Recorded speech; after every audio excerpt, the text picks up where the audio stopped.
abriendo nuevamente este espacio de Hay Futuro, el programa de streaming para ustedes, para los estudiantes, para la comunidad universitaria, la comunidad educativa, compartir distintos temas, no solamente que tienen que ver con lo académico, lo institucional, sino ir abordando distintas temáticas que se desarrollan en la sociedad, que hay un interés en estos últimos tiempos. Y vamos a ir tratando a lo largo de los distintos programas con especialistas, con investigadores, con docentes, con educadores de aquí del ámbito universitario, como les decía, esta propuesta de distintos temas de la sociedad.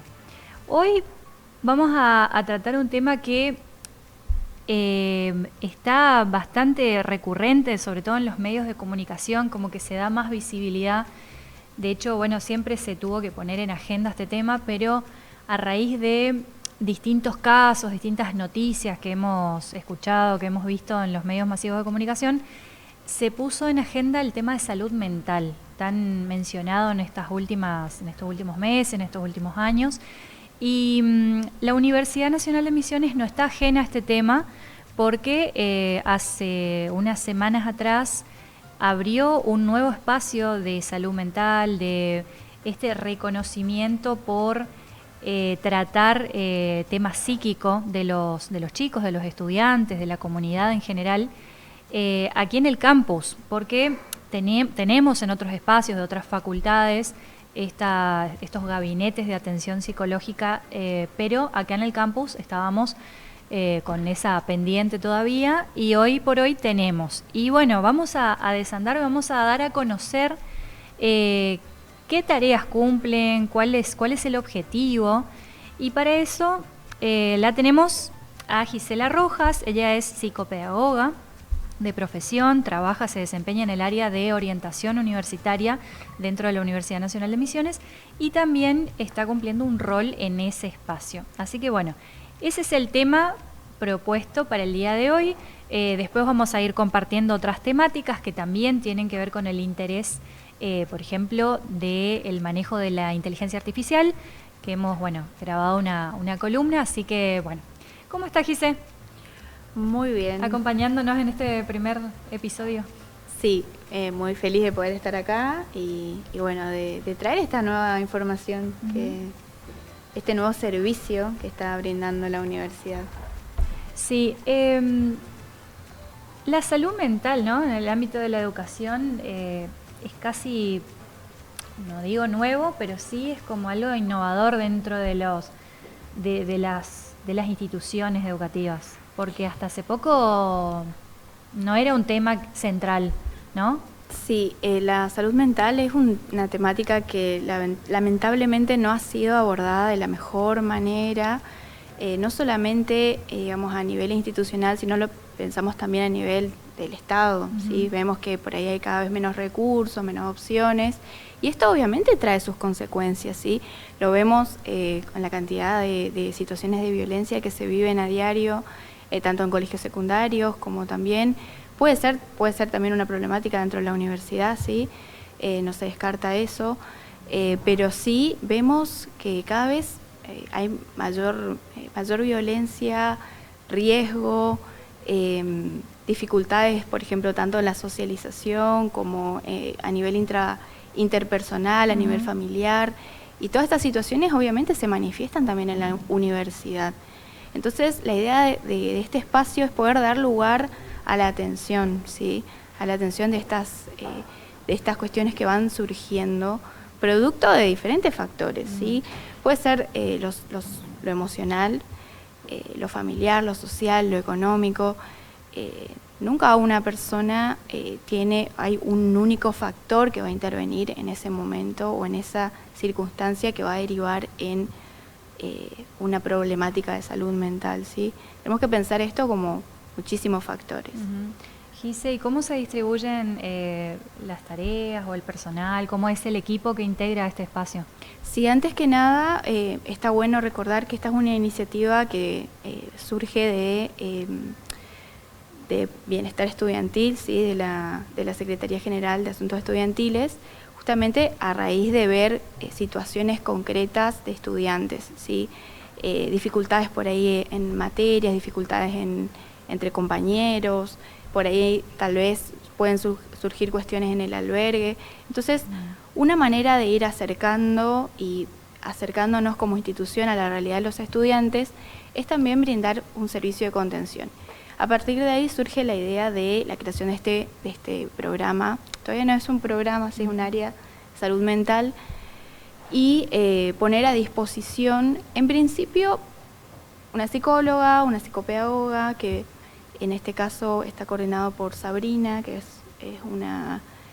nuestra psicóloga, así que brinda atención 2 veces por semana. Estoy, yo desde la psicopedagogía también, y vemos diversas problemáticas, ¿sí?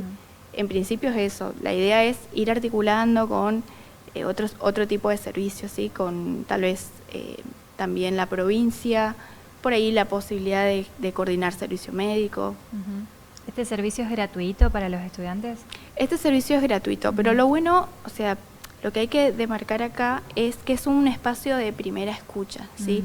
No es que se va a elaborar, se va a realizar una terapia, sí la posibilidad de que el estudiante tenga un lugar en donde poder acercarse a hablar y coordinar, canalizar estas consultas, por ahí ver esta sintomatología que le afecta, cómo le afecta en el desempeño en la universidad, con sus compañeros, ¿sí? Hacia su familia, tal vez hacia el interior del albergue, y tratar de, en lo posible, poder dar una respuesta. Pero hay cuestiones que siempre escapan, y ahí es donde se generan estos nexos y lazos para poder derivar a profesionales que correspondan.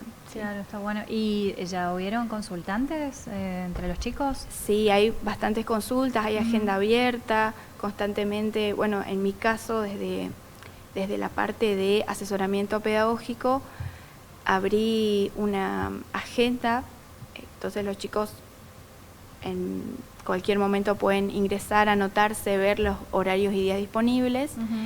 Esto está conectado con el Google Calendar, entonces como que automáticamente se genera ese turno, no es que yo tengo que decir, ponerme en contacto y confirmar, sino que todo es automático. Bien. Después, por otro lado, hay otra modalidad de trabajo que es también un formulario. Particularmente, a mí me resulta mucho más cómodo el hecho de que el estudiante decida qué día, qué horario, pero bueno, entiendo que cada profesional tiene un manejo diferente, ¿sí? Claro. Por eso es bueno buscar por estas vías para poder acceder. Y desde tu expertise como profesional, ¿qué problemáticas más recurrentes por ahí son las que escuchás o cuáles son las preguntas, quizás las inquietudes con las que se acercan estos chicos? Sí, en principio cuestiones de organización. Por ahí tuve muchos estudiantes que están consultando sobre la necesidad de organizarse ante el estudio, ¿sí? Por ahí incluso hay consultantes que manifiestan tener una neurodivergencia, que les cuesta por ahí adaptarse al nuevo contexto universitario, organizarse con las materias, ir a cursar, prepararse para un examen. Entonces, técnicas de estudio, tiempos, la posibilidad de por ahí concretar alguna evaluación neurocognitiva con otro profesional externo no se descarta, para evaluar que no haya otra cuestión de fondo, cuestión o condición de fondo, ¿sí? Así que sí, la idea es por ahí generar redes, que eso es lo importante, ¿no? ¿sí? Sobre todo cuando notamos ese paso, que siempre charlamos sobre esto, de la secundaria a la universidad, ¿no? Como esta forma de aprender diferente, porque tenés que reestructurar toda la forma, los hábitos en los cuales te sentás a estudiar, organizás el material, organizás tus tiempos, te autogestionás. Es como un universo completamente diferente, ¿no? Yo siempre digo que hay que aprender a ser universitarios primero, que es un camino, ¿sí? Porque uno, bueno, en la secundaria decís, bueno, mañana tengo una prueba, estudiás ahí medio que a último momento. Claro. O no, hay casos y casos, ¿no? Pero en la universidad ya tenés que armarte un cronograma y decir, bueno, tengo que tener en cuenta que si yo tengo que darle prioridad tal vez a esta materia por sobre la otra, o sea, vos diseñás tu trayectoria académica. Claro. Medianamente podés decir, bueno, voy a cursar tantas materias, no voy a cursar todas, porque está también el estudiante que no solamente se dedica al estudio en sí, sino también a trabajar. Entonces, claro, sí. Pensemos que ahí es como muchísimo más complejo, ¿sí? Porque acarrea otras responsabilidades. Entonces, bueno, la organización por ahí se les puede dificultar, el hecho de tener dificultades de aprendizaje, dislexia, discalculia, son algunas, ¿sí? Dificultades en la socialización. Entonces, pueden haber una serie de sintomatologías que se ponen de manifiesto y que a través de este servicio la idea es poder detectar y en todo caso hacer las derivaciones pertinentes. Claro. Pensaba, ¿no? Sobre todo en este contexto de economía que estamos teniendo, escuché por ahí que decían, somos trabajadores que estudiamos y en base a eso tenemos que adaptar todos nuestros tiempos, porque la gran mayoría de los chicos hoy en día trabajan, o sea, tienen que salir a trabajar, ya sea porque son sostén de familia o porque vienen de familias de condición bastante humildes o remadoras, por así decirlo, y la verdad que es todo un aprendizaje también esto, ¿no?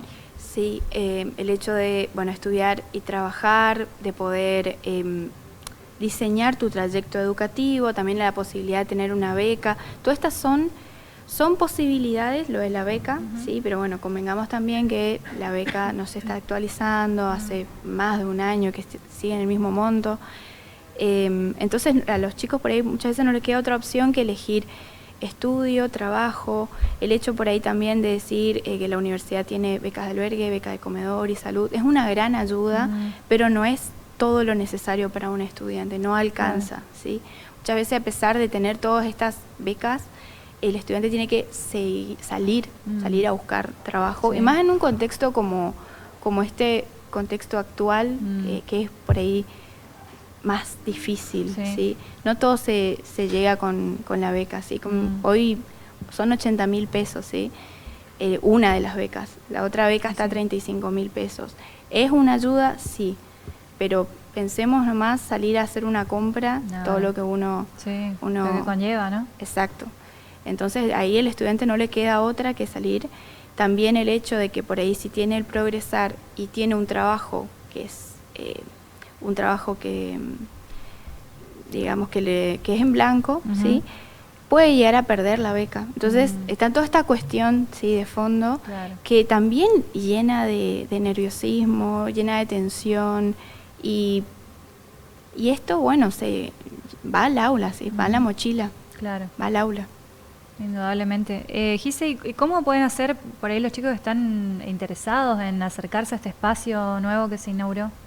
Bien, le estamos derivando con la Secretaría General de Bienestar Estudiantil para que ahí, a partir de ahí, hagan su consulta y ahí ellos ponen a disposición estos canales para que puedan anotarse, inscribirse y ver la atención lo más rápido posible. Sí. Y esto, bueno, dijimos que está acá en el campus universitario, ¿y desde cuándo está funcionando más o menos? Y está hace cerca de un mes. Y bueno, en mi caso, por ejemplo, yo hago también atención virtual en caso de que no puedan acercarse o por algún motivo tienen esa dificultad, o ese día, no sé, una tormenta, se largó la lluvia, no voy a poder ir. Bueno, ¿te querés conectar? Tenés conexión a internet, querés. Como te digo, es un espacio de primera escucha y generalmente cuando el estudiante busca o llega a este espacio, puede ser que ya haya transitado un montón de sufrimiento hasta llegar, hasta encontrar un espacio. Entonces la idea es poder agilizar, ¿sí? De poder darle... Sí, perdón que te interrumpa, ¿no? Pero también no es fácil, digamos, reconocer por ahí que uno tiene algo, ¿no? Que necesita como una ayuda externa. Es como, no en todos los casos, no todas las personas tienen como esa misma apertura, ¿no? Y bueno, ahí está el rol también de ustedes, los profesionales, de poder conectar con esas personas, ¿no? Imagínate que no sabes lo que te pasa, que estás luchando con vos mismo porque decís, bueno, tengo que presentar un examen, no sé por dónde arrancar, o tengo muchísimo miedo a hablar en público, están todos los chicos mirándome, el profesor, ¿qué va a pasar? Y si salgo mal, todo eso obviamente que va cargando. Si a eso le sumás que por ahí dice, bueno, no, mira, no conseguí trabajo, perdí mi trabajo, o no sé, tengo a cargo un familiar, que también es una situación que puede afectar a muchos de nuestros estudiantes. tengo hijos, tengo una mamá, papá, un abuelo que cuidar. Tener un espacio, contar con un espacio de escucha es imprescindible en esos casos. ¿Sí? Y eso es lo que queremos brindar. No podemos resolver todo, la realidad es que no se puede resolver todo. Por eso esto de decir, bueno, mira, tenés una emergencia, podés usar la app Alegramed, podés conectar con el Hospital Madariaga, ¿dónde vivís? En el barrio, bueno, tenés ahí a 3 cuadras de tu casa un CAPS, donde podés, si tenés alguna emergencia, podés ir a consultar, o sea, una emergencia no, bueno, en el hospital, pero si tenés alguna cuestión de sacarte alguna duda, desde, mira, consulta por, no sé, calendario de vacunación, o sea, vienen con muchísimo, un abanico de preguntas que a veces exceden lo que es, me imagino, lo psicopedagógico o el rol del psicólogo, ¿sí? Entonces uno toma digamos, como esa posición de orientar, de decir, bueno, ante esta situación tenés tales recursos. O chicos que por ahí dicen, no, mira, yo la verdad que quiero hacer más en la universidad. Es como que siento que voy a clase, vuelvo y la verdad que desconozco. ¿Qué otras actividades me puedo sumar? Bueno, mira, esta extensión, tenés internacionales, por informarles de las becas que existen, de qué posibilidades tienen. Eso está buenísimo. Porque por ahí van a la facu, cursan, sobre todo los chicos que están en primer año, ¿no?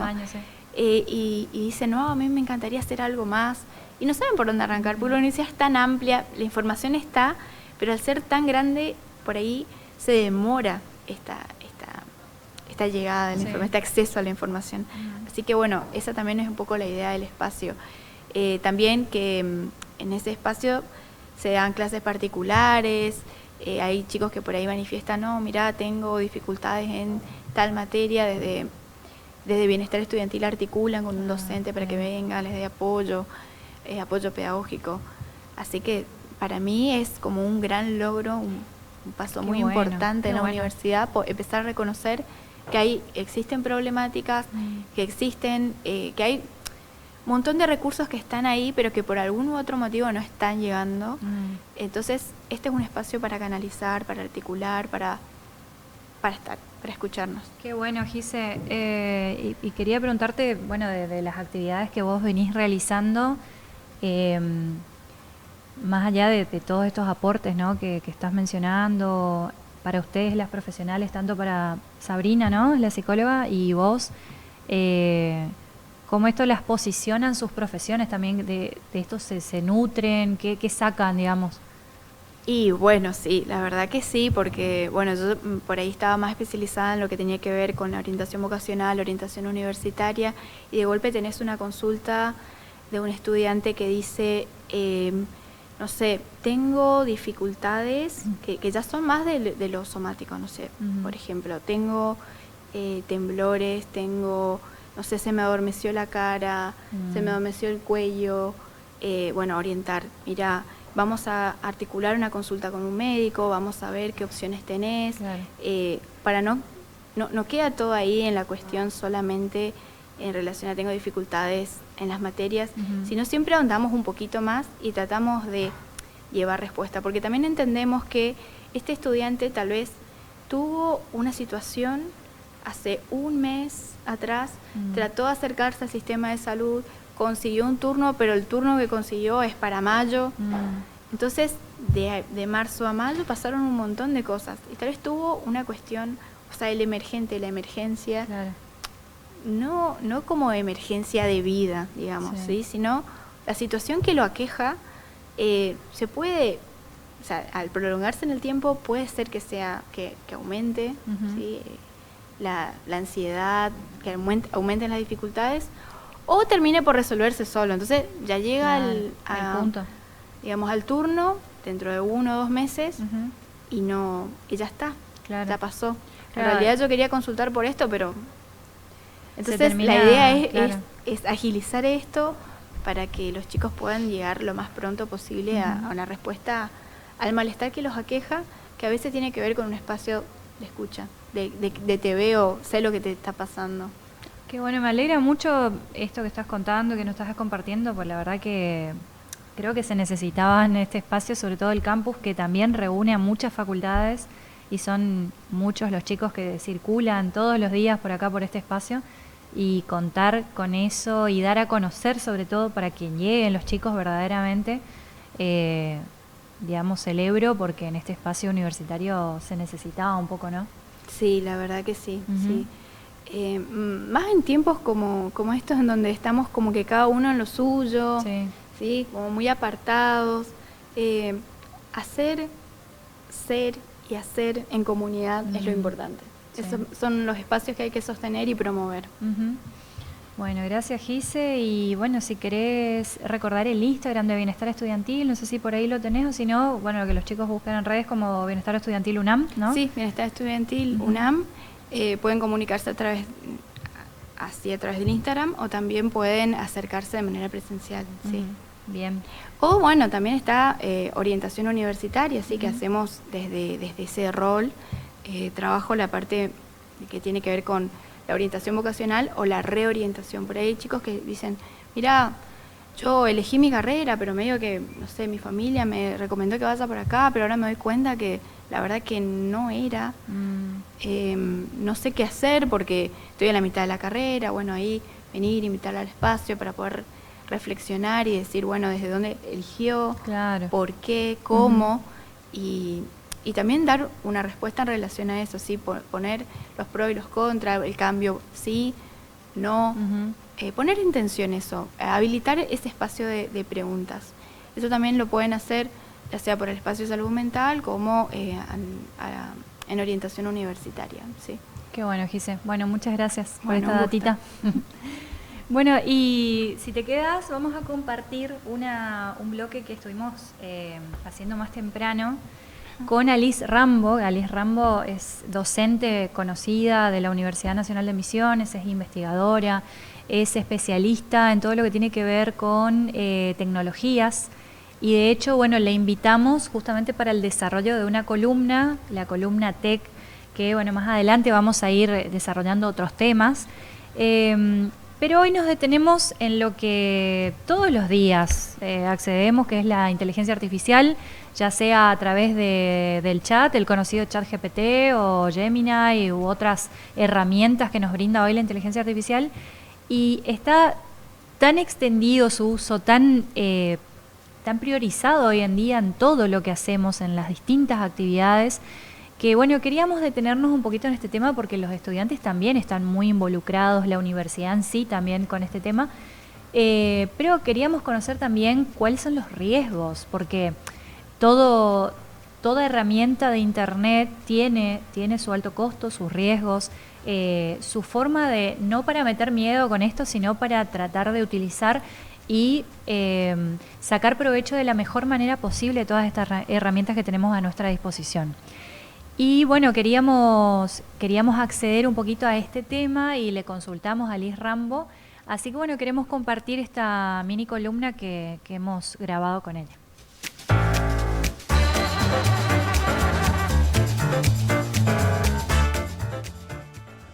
¿Qué tal? Sean todos bienvenidos. Hoy vamos a hablar de un tema que es muy importante y que anda dando vuelta alrededor de todas las áreas y los sectores, tanto de la industria como del área personal, que es la introducción de la inteligencia artificial, esta tecnología que nos ha dotado un conjunto de herramientas que han invadido de alguna manera todos los espacios laborales y personales. La inteligencia artificial es una tecnología que hoy por hoy tiene diferentes aristas, diferentes ramas. Dentro de ellas están las de aprendizaje supervisado y no supervisado. Las de aprendizaje supervisado se diferencian por ser una especie de redes neuronales que imitan el trabajo del cerebro, pero en este caso necesitan datos, necesitan información y necesitan que estos datos estén etiquetados, que tengan marcas, para de esta manera aprender esos patrones que están implícitos en los datos. Esto es algo muy importante porque en este caso, como los conocidos LLM, ¿sí? Los lenguajes grandes de modelos, en este caso aprenden de la información presente. Entonces, hoy por hoy, ellos aprenden lo que está en los datos. No pueden aprender de otra manera, no pueden aprender a partir de la experimentación. Y eso también limita el conjunto de conocimiento que puede llegar a aprender la inteligencia artificial. pero también la sesga. ¿Qué quiere decir esto? Quiere decir que toda la información que nosotros podemos llegar a consultar de estas herramientas va a tener una fuente, y esa fuente es la que va a determinar el tipo de respuesta que nos puede dar. Tal vez hoy por hoy estamos muy asombrados porque nos responde en un lenguaje coloquial, un lenguaje ameno, con el cual nosotros nos sentimos cómodos, pero no es nada más que un buscador avanzado con una buena interfaz de usuario. Esto quiere decir que te habla en un lenguaje que uno puede entender. Pero por detrás, la limitante más grande que tiene es los datos con los que ha sido entrenado. Y por supuesto tenemos que saber que siempre hay empresas y hay intereses económicos. Muchos de ustedes habrán empezado usando ChatGPT como una herramienta inicial. Hoy por hoy tenemos una suite muy grande de herramientas, Cloud, Gemini, Notebook LM. Todas estas herramientas se ponen a disponibilidad de los usuarios y por curiosidad uno empieza a utilizarlos de manera masiva. Pero muchos habrán experimentado que después de un tiempo en donde nos han utilizado para su entrenamiento, pasan a ser herramientas pagas. Por esto también es muy importante no casarnos con una herramienta, saber que son herramientas temporales y aprender a usarlas de manera inteligente. Esto quiere decir también de que al usarnos a nosotros como entrenamiento para su funcionamiento, todos los datos que nosotros cedemos, aunque pongamos restricciones, son datos que quedan disponibles en algún lugar en esa base de datos para su entrenamiento. Todas nuestras imágenes, fotos, conversaciones, planillas de Excel que subimos, tenemos que tener mucho cuidado qué información se está brindando, porque esta información se está usando sí o sí para entrenamiento. De alguna manera ellos dicen que es para adaptar la herramienta a nuestros gustos y preferencias y de esa manera darnos respuestas más adecuadas a lo que nosotros querramos. Eso por un lado es verdad. Es lo mismo que hacían las cookies antes en los navegadores, guardar información de los usuarios para adaptar las respuestas. Pero después no se asombren cuando aparecen en diferentes plataformas publicidades que hacen referencia a cosas que nosotros estuvimos tal vez ni siquiera escribiendo una consulta, sino conversando o compartiendo con otros colegas. Estas plataformas también intercambian datos entre ellos para de esa forma ir adecuando todas las herramientas, todas las redes sociales a nuestros gustos y preferencias, pero también tenemos que saber que dentro de estos sesgos y alucinaciones que puede tener la IA, las alucinaciones son errores que puede cometer por no estar bien entrenada y los sesgos son esas referencias que pueden tener étnicas, sociológicas, de sexo, de naturaleza. Todas estas diferencias que ha aprendido de los datos las puede volcar dentro de la información que nos está brindando. Pero aparte de todo eso, pueden haber intereses de terceros, de empresas, que de alguna manera nos orientan hacia determinado tipo de resultado o de información para de alguna forma influir en nuestra adquisición, en nuestra opinión. Otro problema muy grande que está teniendo hoy por hoy todas estas plataformas y redes sociales es que el Internet nació para liberar la información, para no estar de alguna forma determinados solamente por aquellos medios que pueden producir información. Entonces que cualquiera pueda dejar información disponible. Es el espíritu de la Wikipedia, por ejemplo. Pero el problema fue que la sobreabundancia de información también produce desinformación. Entonces tenemos que aprender a buscar con criterio y utilizar las herramientas que nos dan con ese mismo criterio, cruzando información, validando la información, porque una persona que sabe de un tema y le pregunta al ChatGPT puede darse cuenta si comete un error cuando está dando una respuesta y ir orientando hacia el lado que quiere que tenga esa respuesta. Pero la persona que no tiene conocimiento y toma como verdad todo lo que la inteligencia artificial le dice, termina siendo esclava de esta herramienta. Eso es lo importante, especialmente cuando queremos utilizarla como consejero personal, como psicólogo, como amigo. Hay que tener mucho, mucho cuidado en este sentido. También tenemos que entender que se están probando otras herramientas, pero por sobre todas las cosas en esta abundancia de información también tenemos a las mismas IA produciendo nuevo conocimiento. Esto quiere decir que tenemos bots que están funcionando en las redes sociales, que hacen que las tendencias vayan hacia un lado o hacia otro en la información que se produce, y esto también sesga el acceso al contenido que nosotros podemos llegar a tener. Entonces hay que ser muy precavido con el uso de la tecnología, entender que es una herramienta más y que sigue siendo el criterio humano la mejor herramienta para poder determinar qué es verdad y qué no. Bueno, en este sentido queremos agradecerle a todos los que nos están escuchando. Mi nombre es Alice Rambo, soy magíster, soy docente de la Universidad Nacional de Misiones, estoy en las carreras de informática y les mando un cordial saludo y espero que sigan accediendo a información válida como la que puede llegar a dar la universidad. Saludos.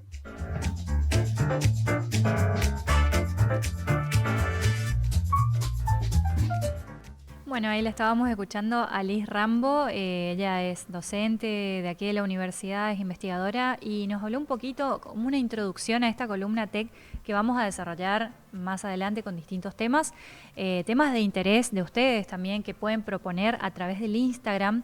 Tenemos el Instagram del programa Hay Futuro, allí nos pueden enviar mensajes al directo o a través de las distintas publicaciones que vamos haciendo, también pueden comentar qué propuestas quieren que nosotros desarrollemos de temas para entre todos ir construyendo debates acerca de lo que diariamente ocupamos, las herramientas de Internet, las herramientas de inteligencia artificial. También está bueno abrir distintos debates y distintos puntos de vista sobre una misma temática que por ahí nos compete a todos en el día a día.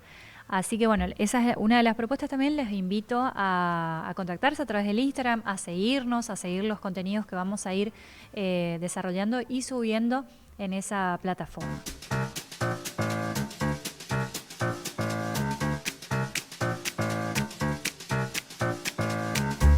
Estamos compartiendo este bloque con Alex Gómez. Él es profe de historia, licenciado en historia. Ha pasado toda su trayectoria formativa por la Universidad Nacional de Misiones y queremos compartir la historia de él, así como la de muchos otros estudiantes en su momento y graduados que se han formado como profesionales dentro de esta casa de estudios.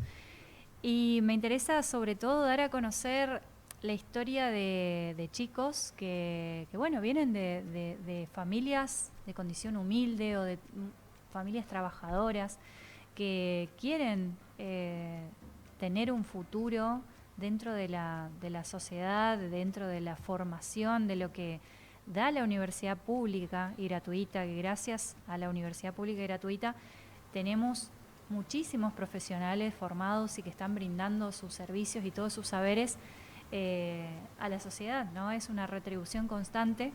Y bueno, en particular, hoy lo invitamos a Alex. Él es, además de profe y licenciado en Historia, él es becario doctoral del CONICET y queremos indagar y meternos también en el mundo del CONICET porque es algo muy interesante las oportunidades que brinda también esta institución que tiene muchísimos años aquí en la Argentina. Y bueno, queremos escuchar de viva voz de parte de él cómo fueron sus primeros pasos en la universidad, cómo fue su trayecto formativo. Así que bueno, te invitamos para eso, Alex. ¿Cómo estás? Hola, buenos días. En primer lugar, gracias por el espacio. Bien, yo, como mencionaste, soy profe de Historia y también licenciado. Ingresé a la facultad en 2018. Soy de Oberá, puntualmente de lo que es el barrio Caballeriza. Y durante los años que estudié más que nada el profesorado, que es 2018 al 2022, los 4 años, viví en el albergue. Y en la licenciatura me recibí en 2025, o sea, el año pasado. Y bueno, actualmente soy docente en la facultad, en la carrera de Historia puntualmente. Y como mencionaste, desde el 2023 soy becario del CONICET. En ese sentido, en cuanto a tu pregunta respecto a la formación, bueno, esos primeros años en realidad es una situación complicada como para muchos estudiantes, ¿no? El venir de otra ciudad a un espacio que uno no conoce, a una institución que no conoce.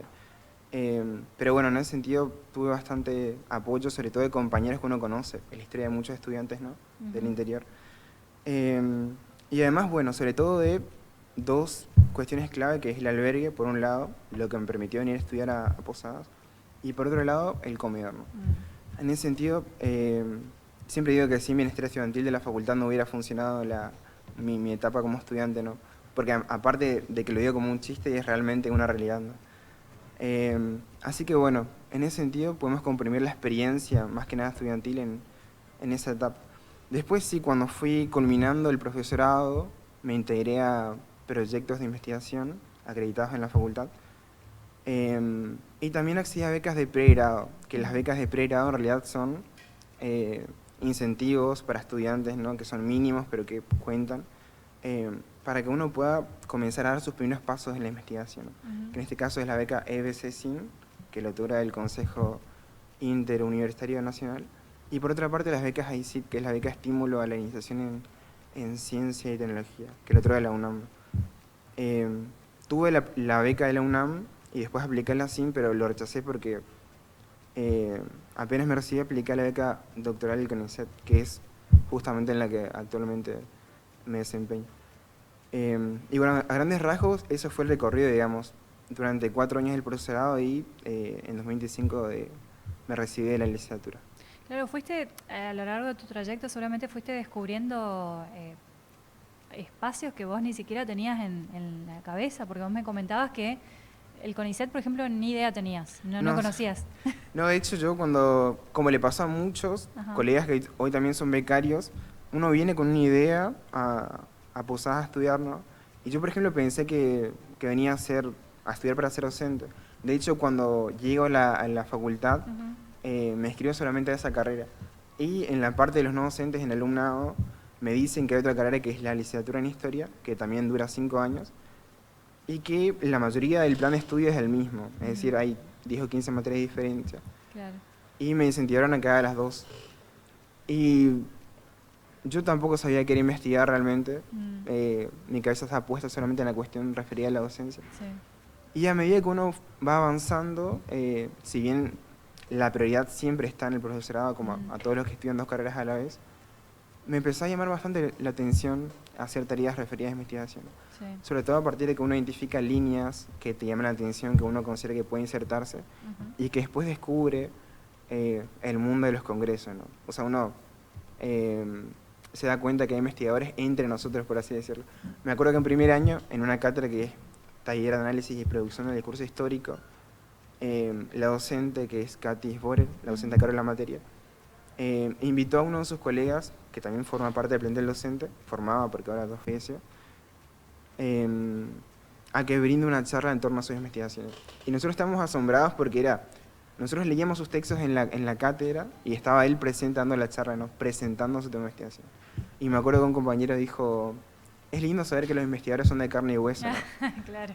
Así que en ese sentido siempre claro, me limitaba, digamos, a la docencia hasta que descubrí el camino de la investigación. Claro, porque en el común pensar del público en general se considera el investigador encerrado o, sí, no sé, como una persona súper especial pero sí, comparte sí, el día a día, o sea. Pero también muy lejana claro, sí, en términos espaciales, digo, sí, porque sí. Uno piensa, los autores que leíamos en ese primer año eran sobre todo autores europeos, ¿no? O norteamericanos,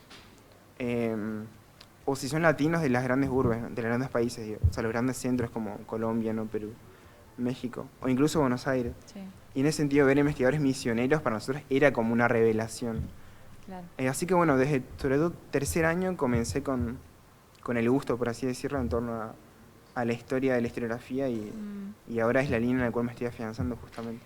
Claro, vos me estabas comentando en la charla previa que bueno, vos sos una de las primeras generaciones en tu familia de poder acceder a la educación superior, a la educación secundaria también. Sí, en realidad somos una familia bastante numerosa. Yo soy uno de los hijos del medio, somos 7 hermanos. Y bueno, en nuestro caso hay 2 menores y después el resto son mayores, pero sí fui el primero en terminar la secundaria, ya sea dentro del grupo de hermanos como así también en cuanto a los ascendentes, ¿no?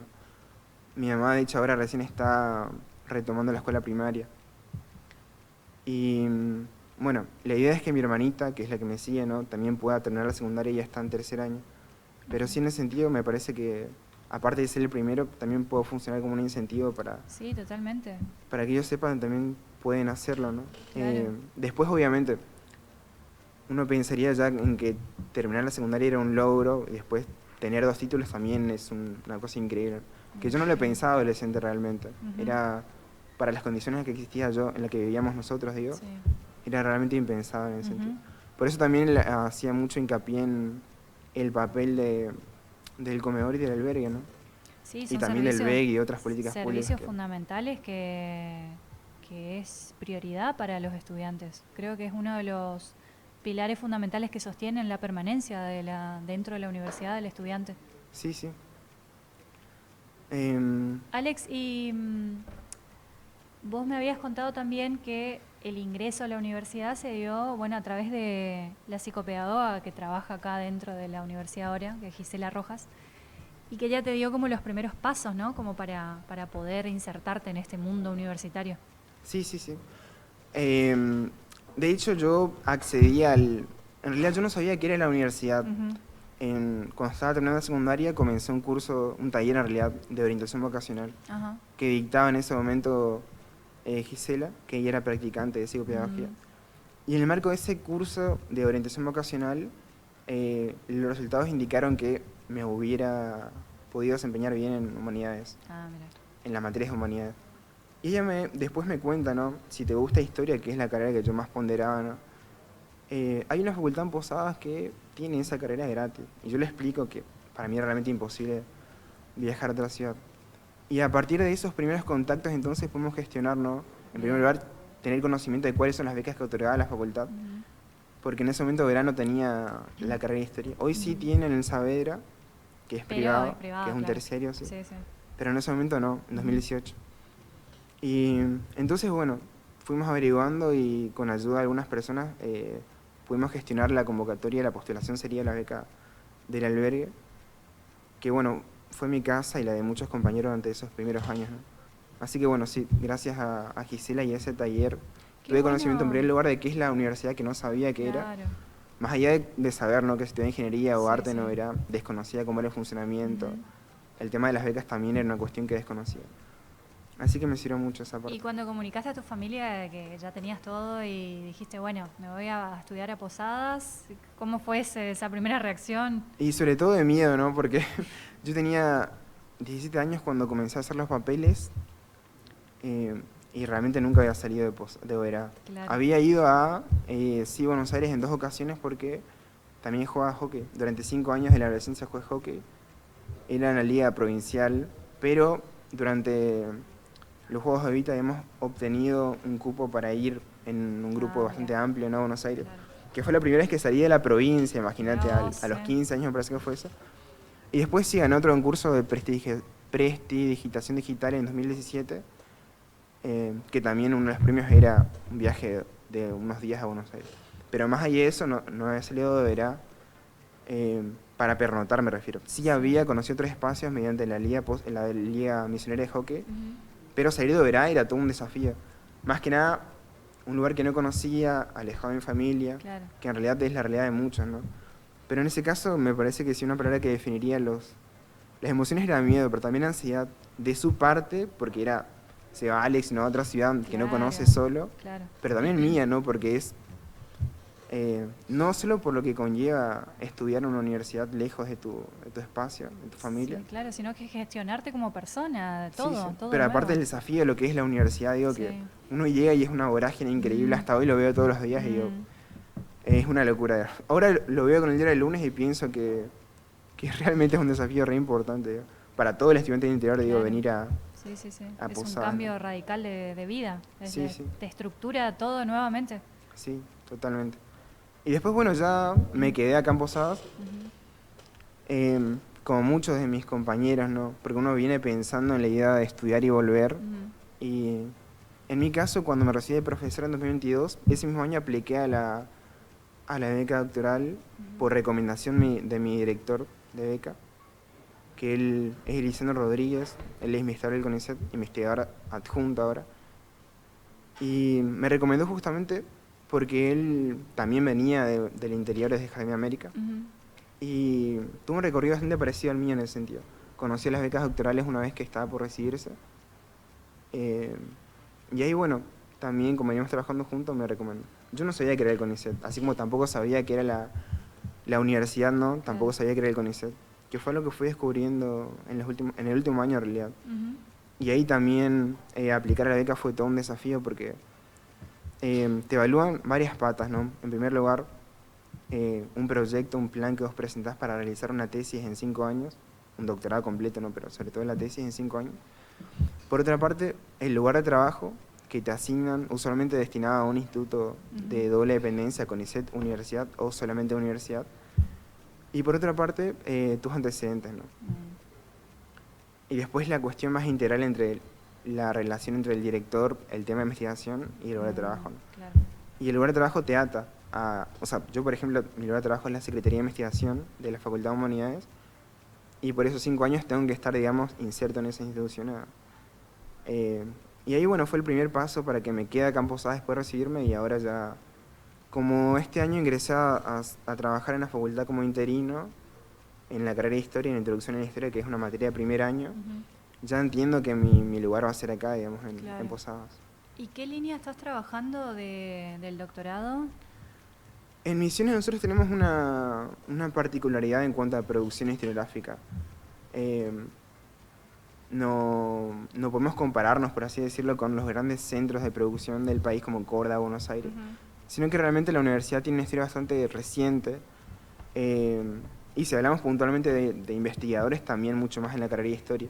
En ese sentido hay varias líneas todavía por abrir y descubrir, por comenzar a incursionar, ¿no? Mi director, por ejemplo, trabaja Historia del área, y a mí me interesa algo más cualitativo en cuanto a las formas que tiene la sociedad de relacionarse con el pasado, tomando como objeto de estudio a la producción historiográfica, ¿no? Uno sabe que todo discurso histórico está situado en un momento determinado, que se escribe desde el presente, y que a su vez responde a ciertos objetivos, ¿no? Que usualmente se relacionan con la política o las identidades que vienen de la mano y las memorias públicas. Me interesaba mucho poder investigar en torno a eso. Habían investigaciones respecto a la institucionalización y la elaboración de ciertos discursos en la década del 40 en Misiones, y no había investigaciones en torno a la actualidad, ¿no? Y eso me llamaba mucho la atención. Entonces, por más de que mi director trabajaba Historia del área, trabaja todavía, ¿no? Comencé a indagar en torno a los usos del pasado, que es justamente ver cómo ciertos actores del presente recurren al pasado para justificar acciones de nuestra realidad, ¿no? Y ahí, bueno, la tesis de grado lo trabajé en torno a Andrés de Curarí, Andresito, ¿no? En cómo en 2 espacios diferentes, como son Corrientes y Misiones, los historiadores brindaron un perfil extremadamente radical en cuanto a las diferencias, ¿no? De hecho, en Corrientes, la historiografía tradicional lo tildó como un anarquista, una persona bárbara, ¿no? Que vino a irrumpir el orden, y que retrasó durante muchos años el avance del desarrollo de la provincia correntina. Y por otro lado, en Misiones teníamos esta idea, ¿no?, de decirte como prócer, esa persona que tuvo una participación relevante en la Revolución de Mayo, y que aparte, bueno, defendió las fronteras, y fue una persona estructural dentro de lo que es el proyecto artiguista en la región. Sí. Y quería investigar justamente por qué no, por qué en Corrientes era un anarquista y por qué un Matías salvaje, digo yo en la tesis, y en Misiones era un prócer, ¿no? Entonces, la investigación inicial era en torno a eso, ¿no? Ver cómo esos usos del pasado se materializan mediante el estudio de la figura de Andresito, ¿no? Y actualmente en la tesis doctoral trabajo más que nada la conformación de un campo historiográfico en Misiones, ¿no? Cuyo objeto de estudio es fundamentalmente la universidad y el Montoya, que son los 2 centros de producción de conocimiento, ¿no? Cuáles son las formas de validación del conocimiento, cómo se construye la historia, desde qué lugares lo hacen, cuáles son las fuentes, la línea de investigación, cómo es la dinámica en torno a esas instituciones, y además qué los motiva, ¿no? Cómo fue el desarrollo de cada uno de forma paralela, pero también en una dialéctica constante. Bueno, Alex, por lo que estoy escuchando, te apasiona la historia, te gusta, y quería preguntarte justamente cómo descubriste este mundo de la historia. ¿Desde siempre te llamó la atención? ¿Siempre tuviste interés por la historia? Sí, en realidad yo tenía interés por muchas cosas. Sí, en realidad tenía interés por muchas cosas, claro. Muchas cosas. Cuando era adolescente, me gustaba mucho leer, me gustaba mucho la literatura. De hecho, justamente en la biblioteca de Oberá coincidimos mucho con Gisela ahí después del taller de orientación vocacional. Y fue en ese espacio donde me dijo, che, si vos querés estudiar, en Posadas hay una institución que tiene esas carreras, ¿no? Pero yo siempre me acuerdo que el primer día que participé en ese taller de orientación vocacional, cuando me preguntaron, como le preguntaron a todos, ¿no?, qué carrera querían estudiar, y yo dije, psicología, letras, filosofía e historia. Claro, andaba por el campo de las ciencias sociales, eso seguro. Sí, pero tenía muchas... biología me falta. Tenía muchas motivaciones. Muchas aristas. Sí, pero uno desconocía bastante también lo que es el campo, ¿no?, la especificidad. Y después cuando el test dio ese resultado de que me iría bien en humanidades, me cerré a esas materias, ¿no? Más que nada lo que es filosofía e historia. Y Posadas no tenía filosofía, en realidad Misiones no tiene filosofía todavía pública, gratis. Claro. Y sí tenía la UCAMI en ese momento, pero era imposible para mí pagar, digamos. Sí. Si no podía pagar un alquiler, mucho menos una carrera. Entonces nada, me decanté por historia. No es por descarte, porque me gustaba la historia, pero sí fue la posibilidad que tuve en ese momento. Claro. Y me parece que hoy con el libro del lunes, si pienso, también lo elegiría de vuelta. Mirá vos. Y vos me dijiste, bueno, también el tema de insertarte en la universidad te abrió otros caminos, por ejemplo, indagar en todo lo que es la investigación. De acá a futuro, digamos, ¿querés seguir dedicándote a lo que es la investigación o apuntás también a la doble actividad como docente, investigador? Sí, es interesante pensar eso, pero en realidad yo nunca me proyecté tanto a largo plazo. Creo claro. que se nota, ¿no? O sea, yo Si no, terminé la etapas secundaria, claro, sí, claro. y no sabía que iba a estudiar. Después, bueno, terminé la carrera, tampoco tenía previsto con CONICET. Pero sí, ahora me parece que puedo plantearlo por lo menos en medio plazo, ¿no? La beca doctoral del CONICET, a la cual apliqué en 2023, con el título de grado, que es el profesorado, dura 5 años, ¿no?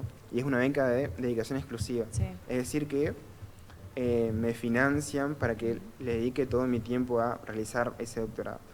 Y que solamente es compatible con un cargo de dedicación simple en una universidad o con 10 horas en nivel medio. Es decir, solamente es compatible con docencia. Claro. Y esos 5 años no podría tener otro trabajo que no sea justamente esa docencia. Pero son cuestiones que vienen de la mano. La mayoría de los mayoría de los investigadores del CONICET trabajan en universidades. No viceversa, pero usualmente suele pasar, ¿no? Eso de que investigadores también trabajan en... Y en mi caso, el mundo académico te obliga a integrarte en otros espacios. Por ejemplo, desde el 2024 formo parte de la revista La Rivada acá en la facultad, que es una revista de publicación semestral, el cual tiene el objetivo justamente de difundir publicaciones académicas en el ámbito de las ciencias sociales. Y a su vez, bueno, en proyectos de investigación, extensión.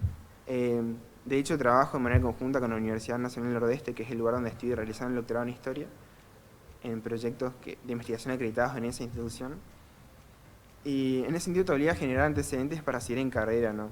El próximo paso sería aplicar a una beca postdoctoral que no dura 5 años, sino que dura 3 años.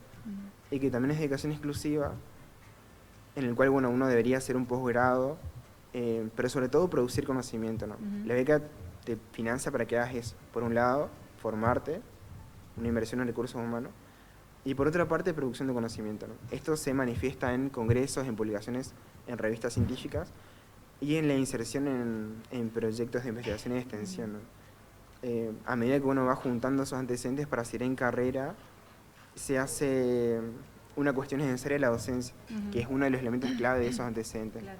Así que para seguir en carrera en CONICET debería mantener la docencia, que ahora ya con el internato me parece que es algo más fijo, hasta concursar. Esta revista que mencionabas, la Rivada, está hace varios años, ¿no? Inserta en el circuito. Se creó en 2014, hace 2 años cumplimos 10 años. De hecho, es una de las pocas revistas con referato que tiene la Facultad de Humanidades. La otra es ABA, que es Antropología. Sí. Esta no es de historia, es más general, involucra a todo lo que son las ciencias sociales y las humanidades. Y usualmente publican investigadores de la región, del país y de otros países, ¿no? El abanico de posibilidad bastante amplio también da esas posibilidades. Personas de letras, antropología, por ejemplo, de historia, ¿no? De comunicación. Y tenemos doble modalidad, ¿no? Durante el primer número del año, que se publica en junio, tenemos artículos libres, ensayos por otro lado y reseña. Y en el caso de la segunda publicación, que se hace en diciembre, tenemos también la inserción de un nuevo sector, que es el dossier. El dossier es una publicación, una serie de publicaciones en torno a una sola temática. Por ejemplo, el año pasado se publicó un dossier sobre género y ruralidades. Entonces, nada, se publicaron investigaciones en torno a trabajo rural con perspectiva de género en muchos espacios, incluso en otros países, en México, en Colombia. Y ahora el próximo dossier que va a ser en diciembre es sobre agroecología y antropología de la técnica, más centrada en la interdisciplina, ¿no? En la relación entre las ciencias sociales, pero también con las naturales. Pero sí, tenemos una trayectoria importante y el año pasado ingresamos a Núcleo Básico, que es básicamente el organismo, ¿no? Que regula la inserción y el funcionamiento de las revistas científicas en Argentina.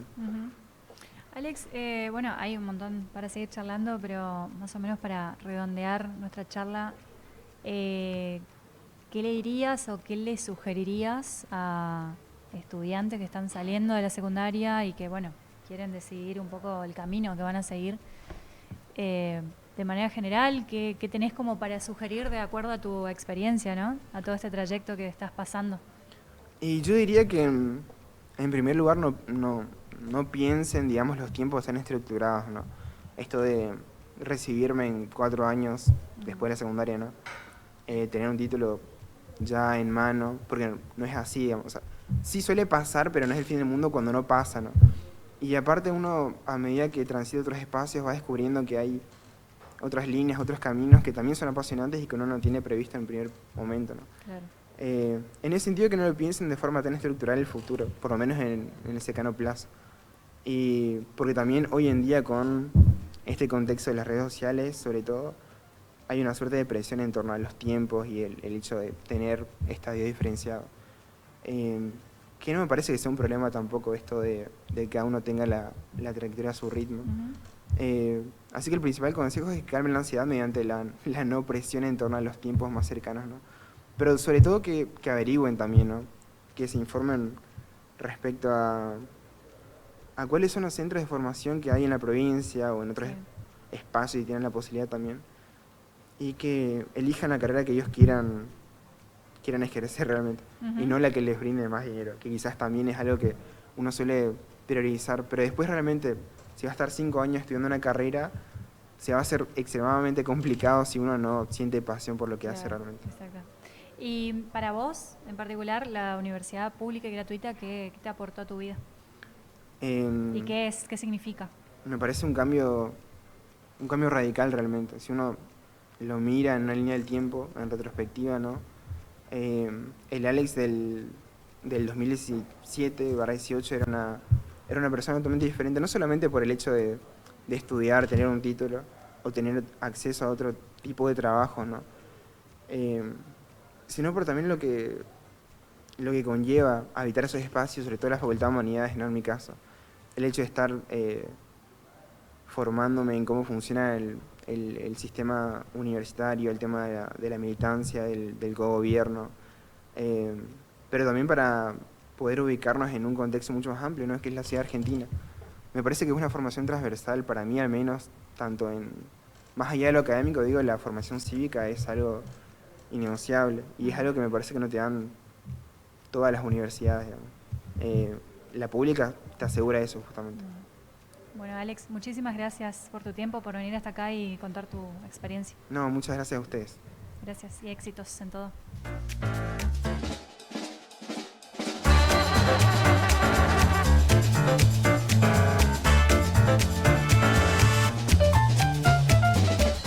Bueno, Gise, gracias por llegar hasta acá, por tu tiempo, por los datos que son muy valiosos.